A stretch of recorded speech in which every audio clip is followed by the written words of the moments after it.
RCB ತಂಡದಲ್ಲಿ ದೊಡ್ಡ ಬದಲಾವಣೆ. ತಂಡಕ್ಕೆ ಎಂಟ್ರಿ ನೀಡುತ್ತಿದ್ದಾರೆ ವಿಶ್ವದ ನಂಬರ್ 1 ಸ್ಫೋಟಕ ಬ್ಯಾಟ್ಸ್ಮನ್. ಹೌದು ವೀಕ್ಷಕರೇ, ಕಳೆದ 5 ಪಂದ್ಯಗಳಲ್ಲಿ 4 ಪಂದ್ಯಗಳನ್ನು ಹೀನಾಯವಾಗಿ ಆರ್ಸಿಬಿ ಸೋತ ಬಳಿಕ ಈಗ ಕೊನೆಗೂ ತನ್ನ ಪ್ಲೇಯಿಂಗ್ 11 ನಲ್ಲಿ ಬದಲಾವಣೆ ಮಾಡುವ ಸೂಚನೆ ನೀಡಿದೆ. ಆರ್ಸಿಬಿ ತಂಡ ತನ್ನ ಮುಂದಿನ ಪಂದ್ಯವನ್ನು ಏಪ್ರಿಲ್ 11ರಂದು ಮುಂಬೈ ಇಂಡಿಯನ್ಸ್ ವಿರುದ್ಧ ಮುಂಬೈನ ವಾಂಖಡೆ ಕ್ರೀಡಾಂಗಣದಲ್ಲಿ ಆಡಲಿದೆ. ಮುಂಬೈ ಇಂಡಿಯನ್ಸ್ ತಂಡವನ್ನು ಅವರದ್ದೇ ತವರು ಅಂಗಣದಲ್ಲಿ ಮಣಿಸುವುದು ಅಷ್ಟೊಂದು ಸುಲಭದ ಮಾತಲ್ಲ. ಆದ್ದರಿಂದ ಸತತ ಸೋಲುತ್ತಿರುವ ಆರ್ಸಿಬಿ ತಂಡಕ್ಕೆ ತನ್ನ ಪ್ಲೇಯಿಂಗ್ 11 ನಲ್ಲಿ ಬದಲಾವಣೆ ಮಾಡುವ ಅವಶ್ಯಕತೆ ಇದೆ. ಈಗಾಗಲೇ ಆರ್ಸಿಬಿ ತಂಡ 5 ಪಂದ್ಯಗಳನ್ನು ಆಡಿ 4 ಪಂದ್ಯಗಳಲ್ಲಿ ಹೀನಾಯ ಸೋಲನ್ನು ಅನುಭವಿಸಿದರೆ 1 ಪಂದ್ಯದಲ್ಲಿ ಮಾತ್ರ ಗೆಲುವನ್ನು ಸಾಧಿಸಿದೆ. ಆದರೆ ಬರುವಂತಹ ಪಂದ್ಯಗಳನ್ನು ಗೆಲ್ಲಬೇಕಾದರೆ ಆರ್ಸಿಬಿ ತಂಡಕ್ಕೆ ತನ್ನ ಪ್ಲೇಯಿಂಗ್ 11 ಅನ್ನು ಇನ್ನಷ್ಟು ಬಲಿಷ್ಠಗೊಳಿಸಬೇಕಾಗಿದೆ. ಈಗಾಗಲೇ ಅದ್ಭುತ ಫಾರ್ಮ್ ನಲ್ಲಿರುವ ವೀಲ್ ಜಾಕ್ಸ್, ಮಹಿಪಾಲ್ ಒಮ್ರೋರ್, ವಿಜಯ್ ಕುಮಾರ್ ವೈಶಾಖ್ ರಂತಹ ಆಟಗಾರರು ಇನ್ನೂ ಕೂಡ ಬೆಂಚ್ ಕಾಯುತ್ತಿದ್ದಾರೆ. ಇದಕ್ಕಾಗಿ ಈಗ ಆರ್ಸಿಬಿ ಮ್ಯಾನೇಜ್ಮೆಂಟ್ ವಿರುದ್ಧವೂ ಕೂಡ ಸಾಕಷ್ಟು ಆಕ್ರೋಶಗಳು ಕಂಡು ಬರುತ್ತಿವೆ. ಆದರೆ ಈಗ ಕೊನೆಗೂ ಎಚ್ಚೆತ್ತುಕೊಂಡಂತೆ ಕಂಡು ಬರುತ್ತಿರುವ ಆರ್ಸಿಬಿ ಮ್ಯಾನೇಜ್ಮೆಂಟ್ ಮುಂಬೈ ಇಂಡಿಯನ್ಸ್ ವಿರುದ್ಧದ ಪಂದ್ಯದಲ್ಲಿ ಕ್ಯಾಮರನ್ ಗ್ರೀನ್ ಅವರ ಬದಲಿಗೆ ವೀಲ್ ಜಾಕ್ಸ್ ಅವರಿಗೆ ಪ್ಲೇಯಿಂಗ್ 11 ನಲ್ಲಿ ಅವಕಾಶ ನೀಡಲು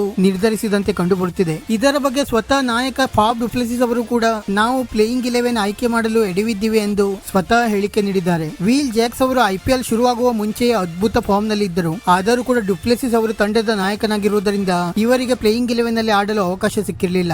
ಆದರೆ ಬರುವಂತಹ ಪಂದ್ಯಗಳಲ್ಲಿ ವೀಲ್ ಜಾಕ್ಸ್ ಅವರಿಗೆ ಅವಕಾಶ ಸಿಗುವ ಎಲ್ಲಾ ಸಾಧ್ಯತೆಗಳಿದ್ದು ಆರ್ಸಿಬಿ ತಂಡ ಮುಂಬೈ ಇಂಡಿಯನ್ಸ್ ವಿರುದ್ಧ ಯಾವ ರೀತಿ ಪ್ರದರ್ಶನ ನೀಡುತ್ತದೆ ಎಂದು ಕಾದು ನೋಡಬೇಕಾಗಿದೆ. ವಿಡಿಯೋ ಇಷ್ಟ ಆಗಿದ್ದರೆ ಲೈಕ್ ಮಾಡಿ ಮತ್ತು ಚಾನೆಲ್ ಅನ್ನು ಸಬ್ಸ್ಕ್ರೈಬ್ ಮಾಡಲು ಮರೆಯಬೇಡಿ.